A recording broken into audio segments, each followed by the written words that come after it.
commentary on Isaiah, Part 8, F0238, chapters 30 to 33. Chapter 30, beginning in verse 1. Woe to the rebellious children, saith the Lord, who carry out a plan, but not mine, and who make a league, but not of my spirit, that they may add sin to sin, who set out to go down to Egypt, without asking for my counsel, to take refuge in the protection of Pharaoh, and to seek shelter in the shadow of Egypt. Therefore shall the protection of Pharaoh turn to your shame, and the shelter in the shadow of Egypt to your humiliation. For though his officials are at Zion, and his envoys reach Hanes, every one comes to shame through a people that cannot profit them, that brings neither help nor profit, but shame and disgrace. An oracle on the beasts of the Negev, through a land of trouble and anguish, from where comes the lioness and the lion, the viper and the flying serpent. They carry their riches on the backs of asses, and their treasures on the humps of camels, to a people that cannot profit them. For Egypt's help is worthless and empty, therefore I have called her Rahab, who sits still. And now go, write it before them on a tablet, and inscribe it in a book, that it may be for the time to come as a witness forever. For they are a rebellious people, lying sons who will not hear the instruction of the Lord, who say to the seers, see not, and to the prophets, prophesy not to us what is right, speak to us smooth things, prophesy illusions. Leave the way, turn aside from the path, let us hear no more of the Holy One of Israel.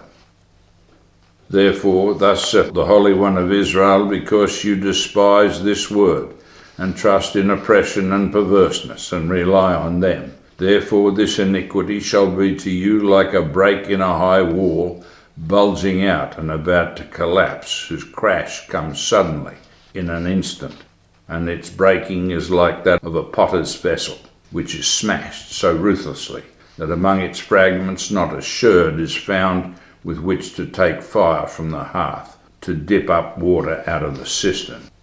For thus saith the Lord God, the Holy One of Israel, in returning and rest you shall be saved. In quietness and in trust shall be your strength. And you would not, but you said, no, we will speed upon horses. Therefore you shall speed away, and we will ride upon swift steeds. Therefore your pursuers shall be swift. 1,000 shall flee at the threat of one. At the threat of 5 you shall flee, till you are left like a flagstaff on the top of a mountain, like a signal on a hill. Therefore the Lord waits to be gracious to you. Therefore he exalts himself to show mercy to you. For the Lord is a God of justice. Blessed are all those who wait for him. Yea, people in Zion who dwell at Jerusalem, you shall weep no more. He will surely be gracious to you at the sound of your cry when he hears it. He will answer you, and though the Lord give you the bread of adversity and the water of affliction, yet your teacher will not hide himself any more, but your eyes shall see your teacher, and your ears shall hear a word behind you, saying, this is the way, walk in it, when you turn to the right or when you turn to the left. Then you will defile your silver-covered graven images and your gold-plated molten images. You will scatter them as unclean things, and you will say to them, begone. And he will give rain for the seed with which you sow in the ground, and grain, the produce of the ground, which will be rich and plenteous. In that day your cattle will graze in large pastures, and the oxen and the asses that till the ground will eat salted provender, which has been winnowed with shovel and fork. And upon every lofty mountain and every high hill there will be brooks running with water, in the day of the great slaughter, when the towers fall. Moreover, the light of the moon will be as the light of the sun, and the light of the sun will be sevenfold, as the light of 7 days. In the day when the Lord binds up the hurt of his people and heals the wounds inflicted by his blow, behold, the name of the Lord comes from far, burning with his anger and in thick rising smoke.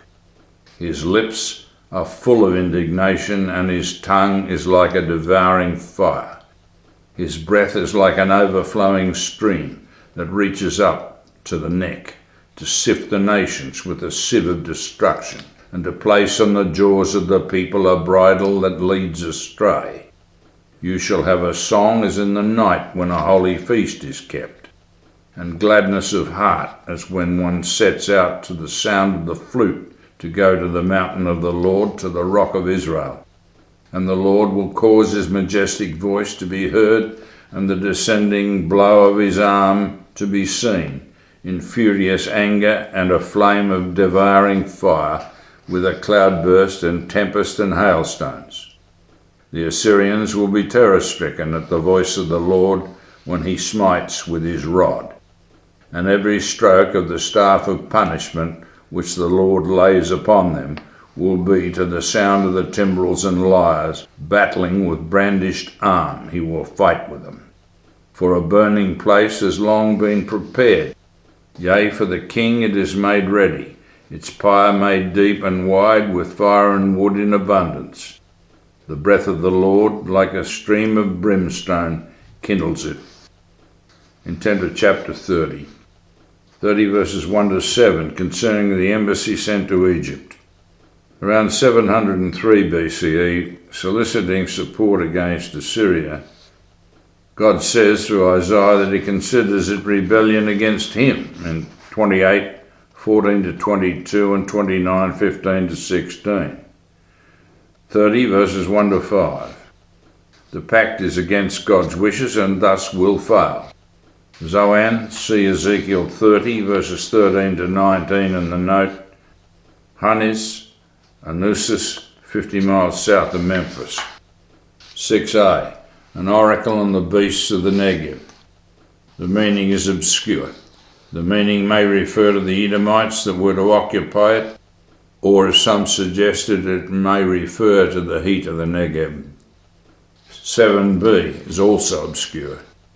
Perhaps refers to Rahab, who should be destroyed. Note the two uses of Rahab, one referring to Egypt and the other in Israel at Jericho. Compare Joshua 2:1 and 3, 6:17 and 23 and 25. Hebrews 11 verse 31, James 2:25, and also re-Egypt. See Psalms 87 verse 4, 89 verse 10, Isaiah 51 verse 9. Here it is a mythological sea dragon vanquished in cosmic combat. See 26 verse 20 to 27 verse 1, Job 26:12. See also the OARSV note. 30 verses 8 to 17. Judah's intrigue with Egypt against Assyria. 30 verses 8 to 11. God instructs Isaiah to preserve the oracles in writing against their fulfillment. 8:16 to 18. Tablet C 8 verse 1 in the note. Book 29 verse 11 in the note. Lying sons, those who deny their sonship. 1 verses 2 to 4. And refuse the instruction of the Lord and will not follow his laws and oracles. Instruction, Hebrew, Torah, see 1 verse 10 in the note. Smooth things, platitudinous falsehoods, from Jeremiah 28 verses 8 to 9. 30 verses 12 to 14. The sentence of judgment. It should perhaps follow verses 15 to 17, as this word, verse 12b, is recorded in verse 15. See also the ARSV note. Judah's perversity is a basic character flaw which it does not seem to be able to completely shed, and under pressure causes all to be lost on a repetitive basis. This was to cause the dispersion under the sign of Jonah, covered in number 013 in 70 CE onto the present day. 30 verses 15 to 17. Instead of trust in the faith in God, they seek alliances which fail, and as a result they are struck with cowardice and flight. But their adversaries will be swifter still. 30 verses 18 to 26. Hope for the people of Zion who wait on the Lord. The Lord is a God of justice, and he blesses all those who wait on him. After we are given bread of adversity and water of affliction, yet in the last days the God of Psalm 45 and High Priest of Psalm 110 will appear and reveal himself to Israel and instruct them all in the way of God.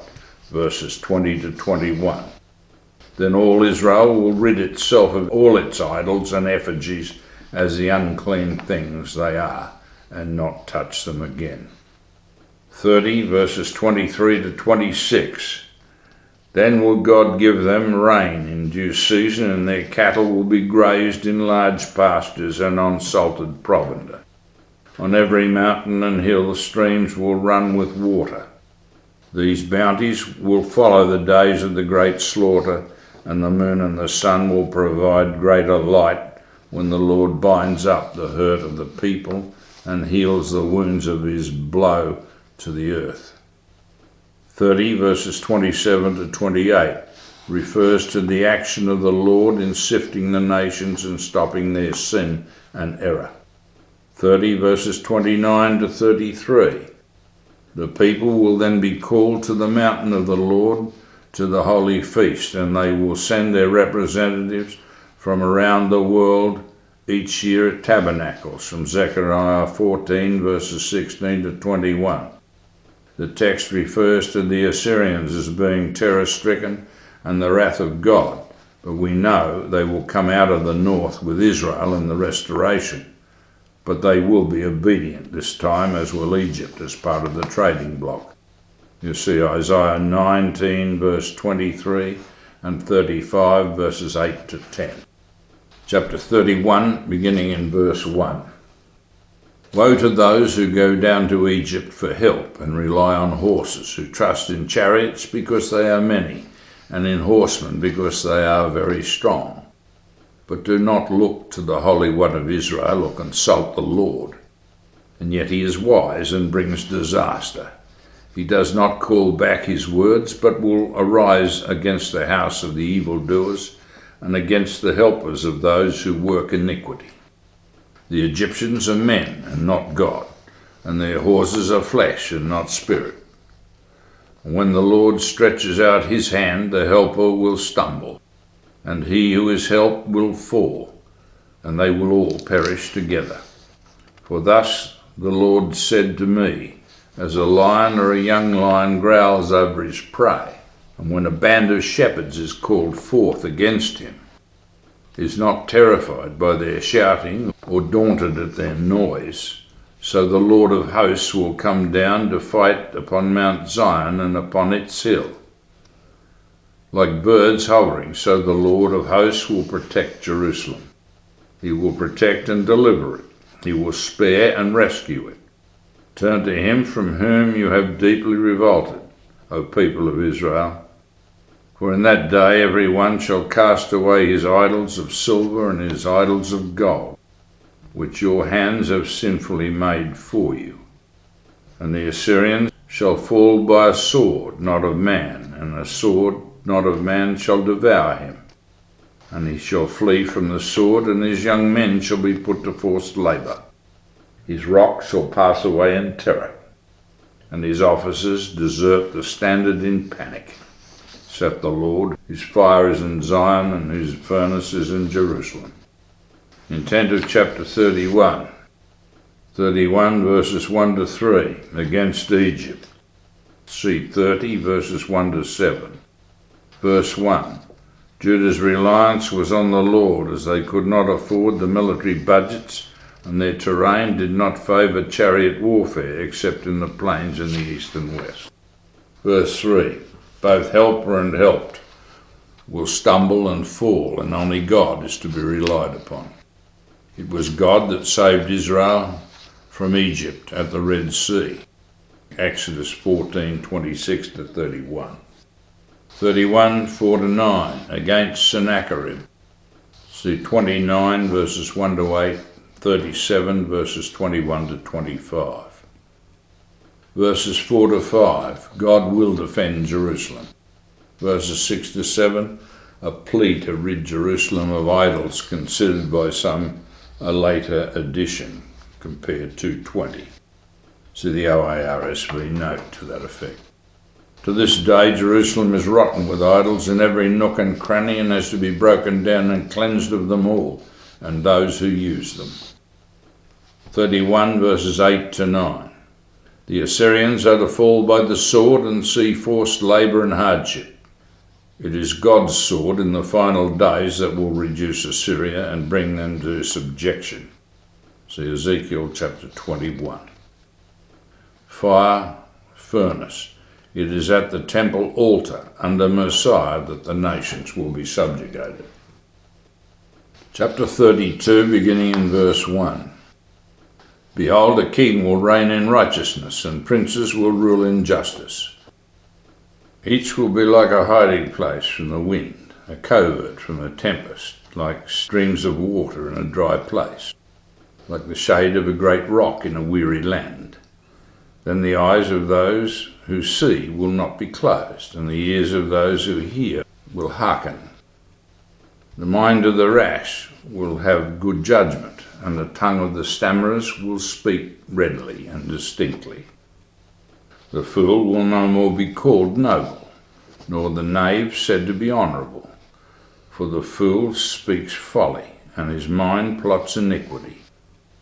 To practice ungodliness, to utter error concerning the Lord, to leave the craving of the hungry unsatisfied, and to deprive the thirsty of drink. The knaveries of the knave are evil. He devises wicked devices to ruin the poor with lying words. Even when the plea of the needy is right. But he who is noble devises noble things, and by noble things he stands. Rise up, you women who are at ease. Hear my voice, you complacent daughters. Give ear to my speech. In a little more than a year you will shudder, you complacent women, for the vintage will fail, the fruit harvest will not come. Tremble, you women who are at ease, shudder, you complacent ones. Strip and make yourselves bare, and gird sackcloth upon your loins. Beat upon your breasts for the pleasant fields, for the fruitful vine, for the soil of my people growing up in thorns and briars. Yea, for all the joyous houses in the joyful city.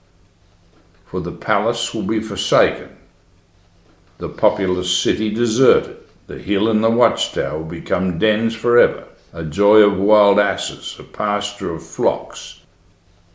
Until the Spirit is poured upon us from on high, and the wilderness becomes a fruitful field, and the fruitful field is deemed a forest.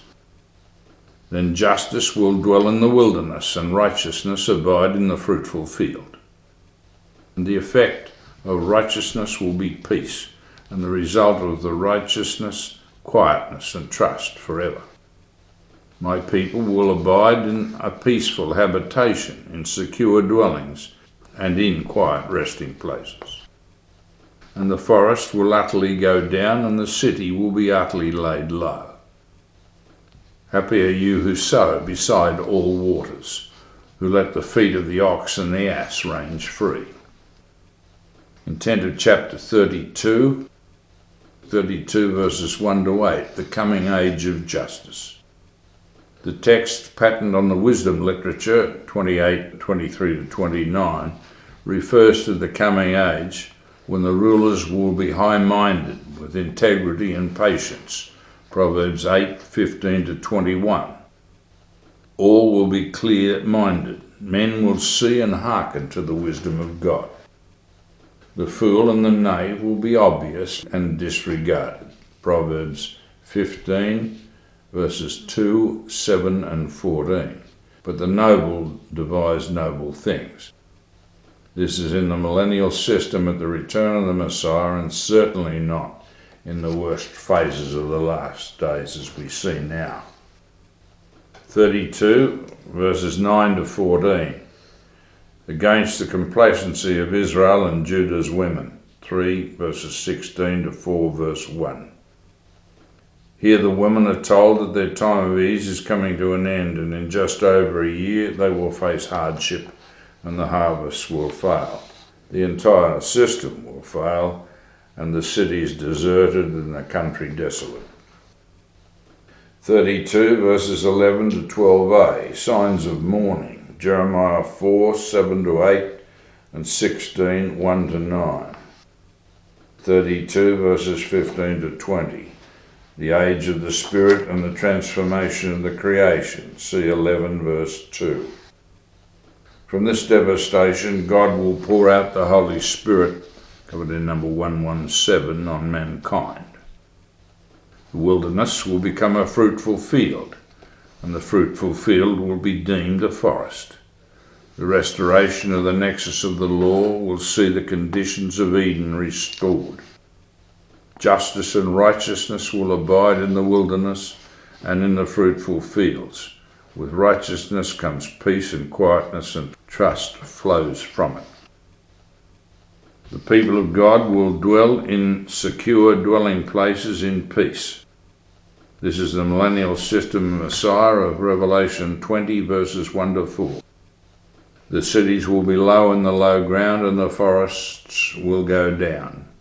The Hebrew says, and it will hail when the forest comes down.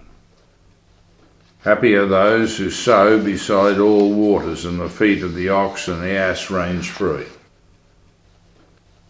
Chapter 33, beginning in verse 1.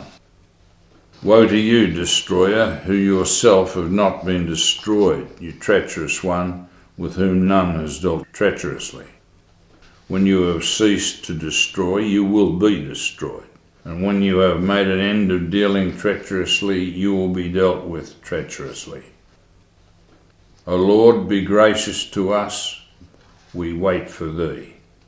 Be our arm every morning, our salvation in the time of trouble. At the thunderous noise people flee. At the lifting up of thyself nations are scattered, and spoil is gathered as the caterpillar gathers, as locusts leap. Men leap upon it. The Lord is exalted, for he dwells on high. He will fill Zion with justice and righteousness, and he will be the stability of your times, abundance of salvation, wisdom and knowledge. The fear of the Lord is his treasure. Behold, the valiant ones cry without. The envoys of peace weep bitterly. The highways lie waste. The wayfaring man ceases. Covenants are broken. Witnesses are despised. There is no regard for man. The land mourns and languishes. Lebanon is confounded and withers away. Sharon is like a desert, and Bashan and Carmel shake off their leaves. Now I will arise, says the Lord. Now I will lift myself up. Now I will be exalted. You conceive chaff, you bring forth stubble. Your breath is a fire that will consume you. And the peoples will be as if burned to lime, like thorns cut down that are burned in the fire. Hear you who are far off. What I have done, and you who are near acknowledge my might. The sinners in Zion are afraid. Trembling has seized the godless. Who among us can dwell with the devouring fire? Who among us can dwell with everlasting burnings? He who walks righteously and speaks uprightly, who despises the gain of oppressions, who shakes his hand lest they hold a bribe, who stops his ears from hearing of bloodshed and shuts his eyes from looking upon evil. He will dwell in the heights. His place of defence will be the fortresses of rocks. His bread will be given him. His water will be sure. Your eyes will see the king in his beauty. They will behold a land that stretches afar. Your mind will muse on the terror. Where is he who counted? Where is he who weighed the tribute? Where is he who counted the towers?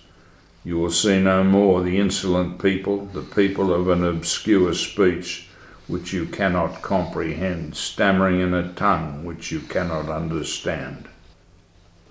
Look upon Zion, the city of our appointed feasts. Your eyes will see Jerusalem, a quiet habitation, an immovable tent, whose stakes will never be plucked up, nor will any of its cords be broken. But there the Lord in majesty will be for us a place of broad rivers and streams, where no galley with oars can go, nor stately ship can pass. For the Lord is our judge, the Lord is our ruler, the Lord is our king. He will save us. Your tackle hangs loose. It cannot hold the mast firm in its place or keep the sails spread out. Then prey and spoil in abundance will be divided, even the lame will take the prey. And no inhabitant will say, I am sick, and the people who dwell there will be forgiven their iniquity. The intent of chapter 33, 1-24, a prophetic liturgy regarding the fall of the satanic system of Babylon and the sun and mystery cults and their replacement with Messiah at Jerusalem in the worship of the one true God who sent Jesus Christ, John 17:3. Considered to be a post-exilic liturgy compared to Psalm 85 verse 46, perhaps used in the temple service led by a prophet, Jeremiah 14:2, 18:20. See the OARSV note to that effect also. 33, 1-6, verse 1, a prophetic reproach of the adversary. Destroyer, used of Babylon in 21:2, here unspecified but contextually linked. See Revelation chapters 18-20, F0665. Verse 2, a congregational prayer. Our arm equals the source of strength. 33, verses 3-6, promise of God's victory and restoration of Zion for the millennial kingdom of Revelation, chapters 20-22. 33, verses 7-16, second section. Verses 7-9, a congregational lament. The conditions are indicative of the total breakdown of society in the last days. The entire area from Lebanon, Sharon, Bashan and Carmel are laid waste, that is, shake off their leaves. 33, 10-13, God commands the nations to acknowledge his might. 33, verses 14-16, God's wrath in the day of the Lord will destroy both the sinners in Zion and throughout the world among all the enemies of the kingdom of God. Verses 15-16, see Psalm 15 and Psalm 24, verses 3-5. 33, verses 17-24, the third section. Verses 17-20. Their eyes will see Messiah in all his beauty or glory, and his hand stretches afar over the nations. Then the minds of the people will think back on the terror of those who ruled over them. No more ruled over by aliens in a foreign tongue. Verses 20-24. We will all look upon Zion as the city of our appointed feasts. Zechariah 14:16-21. The land will be amply watered. Ezekiel 47:1-12. And not for military purposes or the military-industrial complex, which will be eliminated. There the nations will send their representative each year at tabernacles. It will stand there forever as the city of God in the center of the universe, and God will come there at the end of the human phase of the creation, See Revelation chapter 22 and the City of God, number 180. The restoration of the planet will commence under the Messiah at his return, and the elimination of the last empire of the beast, number 299a, and at the end of the empire of the 10 toes of Daniel 2:41-45, covered in F0272 and 13. And the millennium will commence with the Golden Jubilee and the millennium number 300. What follows are Bullinger's notes on chapters 30 to 33 for those using the KJV.